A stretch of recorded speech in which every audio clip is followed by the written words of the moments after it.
নিউটাউনে বাগজোলা খাল পারাপারের সময় খালে পড়ে তলিয়ে গেল এক যুবক। ডুবুরি নামলেও উদ্ধার হয়নি। গতকাল রাত 8টা থেকে 8:30 নাগাদ নিউটাউনের দিক থেকে আর সাইডের দিকে ভেলা করে পার হওয়ার জন্য অপেক্ষা করছিল প্রত্যক্ষদর্শী। সূত্রের খবর, শারীরিক অসুস্থতার কারণে বমি করতে গিয়ে খালের মধ্যে পড়ে যায়।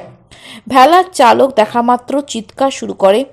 আশেপাশে দোকানদাররা ছুটে খালের নামে, কিন্তু ওই যুবকের হদিশ পায়নি। পরবর্তী সময়ে খবর দেওয়া হয় নিউটাউন থানা বিপর্যয় মোকাবেলায় দপ্তরে।